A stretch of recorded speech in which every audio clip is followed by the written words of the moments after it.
Assalamualaikum warahmatullahi wabarakatuh. Selamat pagi anak-anak.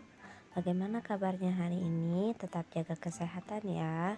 Sebelum memulai pembelajaran, mari kita berdoa terlebih dahulu dan mengucap basmalah. Hari ini kita akan belajar tematik 5F, pembelajaran keempat dan matematika.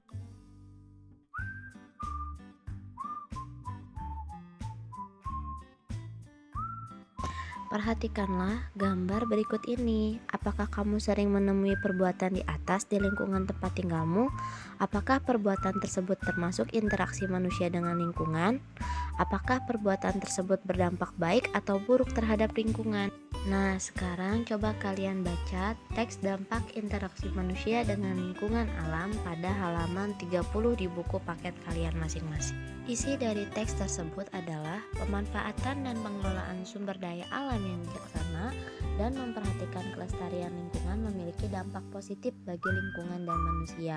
Contohnya, pengambilan sumber daya kayu dari hutan dengan sistem tebang pilih dan usaha penanaman kembali.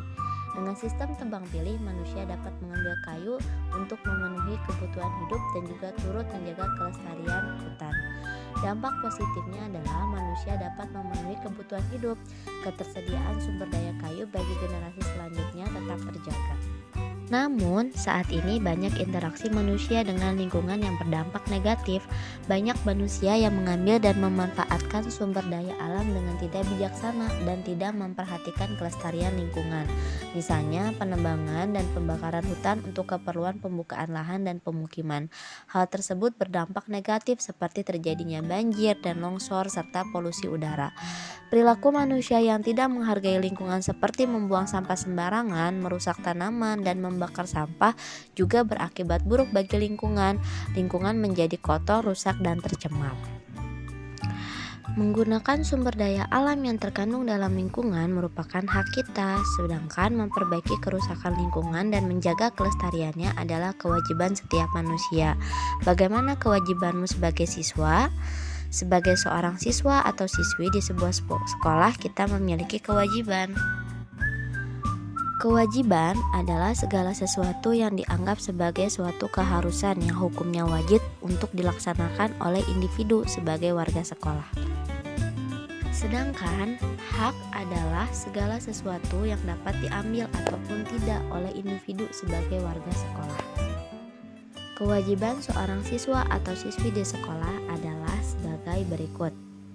Dibuka halaman 34. Yang pertama, siswa harus mengikuti seluruh kegiatan sekolah sesuai dengan ketentuan yang berlaku. Yang kedua, siswa harus meninggalkan lingkungan sekolah segera setelah kegiatan belajar berakhir. Yang ketiga, siswa harus mewujudkan dan memelihara ketertiban, keamanan, keindahan, kekeluargaan, dan kerindangan lingkungan sekolah. Yang keempat, siswa harus hadir di sekolah sebelum bel sekolah dibunyikan. Yang kelima, siswa harus memberi keterangan izin sakit berhalangan yang sah pada saat tidak masuk sekolah.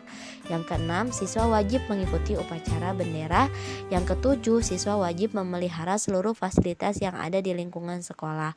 Dan masih ada beberapa lagi yang bisa kalian baca di halaman 34. Kegiatan selanjutnya kita akan praktek membuat termometer sederhana yang ada pada halaman 17. Mari kita simak video berikut ini. Assalamualaikum warahmatullahi wabarakatuh. Hari ini kita akan mempraktekkan cara membuat termometer sederhana. Alat-alat dan bahan yang kita gunakan adalah yang pertama plastisin, lalu pewarna makanan, botol, mangkuk atau baskom, alkohol, air panas, dan juga sedotan. Nah, yang pertama yang perlu kalian lakukan adalah masukkan alkohol ke dalam botol. Boleh penuh, boleh setengahnya. Lalu alkohol ini kita beri pewarna, ya. Setelah seperti ini, kita masukkan sedotan ke dalam botol hingga menyentuh permukaan botol. Lalu kita tutup dengan plastisin di sekeliling mulut botolnya sampai tidak ada udara yang masuk dan keluar, ya.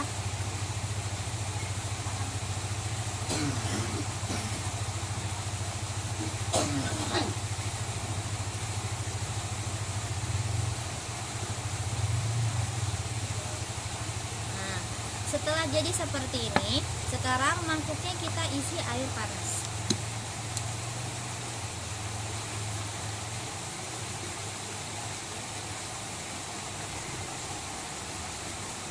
Setelah mangkuk ini kita isi air panas, kita masukkan botol yang sudah kita beri alkohol dan sudah kita tutup dan diberi sedotan ini ke dalam air panasnya. Kita lihat apa yang terjadi pada alkohol tersebut. Nah, jawabannya, alkohol yang sudah diberi warna akan naik ke atas permukaan sedotan karena adanya tekanan suhu panas dari air panas di dalam baskom. Untuk mengetahui kebenaran dari jawabannya, silakan kalian praktekkan sendiri di rumah. Tugas yang harus kalian kerjakan adalah halaman 32, halaman 35, serta membuat video tentang praktek membuat termometer sederhana di rumah kalian masing-masing. Pelajaran selanjutnya yaitu matematika. Kita akan belajar tentang perbandingan antara volume dengan waktu pada debit. Debit adalah volume zat cair yang mengalir tiap satu satuan waktu. Rumus untuk menentukan debit adalah debit sama dengan volume dibagi waktu. Satuan debit diturunkan dari satuan volume dan satuan waktu. Hubungan antar satuan volume dapat digambarkan sebagai berikut pada tangga satuan volume.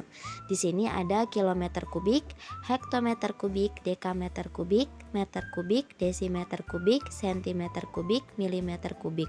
Jika kita naik satu tangga atau satu tingkat maka akan dibagi 1000. Tapi jika kita turun satu tingkat atau satu tangga maka akan dikalikan 1000. Nah, ada lagi tangga satuannya adalah hubungan antar satuan volume dalam liter, bisa kalian lihat di halaman 69. Kita perhatikan contoh soal berikut ini. Di sini ada dua contoh soal. Soal yang pertama, Pak Dono mengisi kolamnya yang kosong dengan air menggunakan selang. Kolam Pak Dono terisi air sebanyak 54 meter per kubik. Dalam waktu 30 menit, berapa liter per detik debit air yang mengalir dari selang tersebut? Penyelesaiannya kita harus mengetahui dulu volumenya berapa, waktunya berapa. Kita lihat di sini, untuk mengetahui volume kita lihat satuannya, dia biasanya menggunakan meter per kubik seperti ini. Ini berarti volumenya adalah 54 meter per kubik. Waktunya adalah 30 menit. Yang ditanyakan adalah dalam satuan liter per detik. Berarti meter per kubik ini harus kita ubah dulu ke dalam liter. Cara mengubahnya adalah kita lihat lagi tangga satuannya. Untuk mengetahui liter, desimeter per kubik itu sama dengan liter. Jadi kita ubah meter per kubiknya ke dalam desimeter per kubik.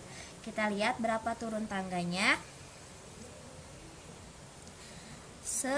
Satu kali, berarti hanya 1000. Berarti kita kalikan 1000. 54 dikali 1000 sama dengan 54.000.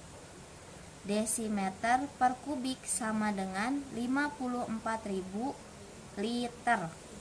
Nah, selanjutnya kita lihat waktunya adalah 30 menit, tapi yang dibutuhkan dalam detik. Kita lihat 1 menit sama dengan 60 detik, berarti 30 dikali 60. 30 dikali 60 adalah 1800 detik. Nah, setelah kita ubah satuannya, baru kita masukkan rumusnya. Rumus mencari debit adalah debit sama dengan volume dibagi waktu. Volumenya adalah 54.000 liter. Waktunya adalah 1800 detik. Nah, kita bagi 54.000 dibagi 1800. Hasilnya adalah 30 liter per detik.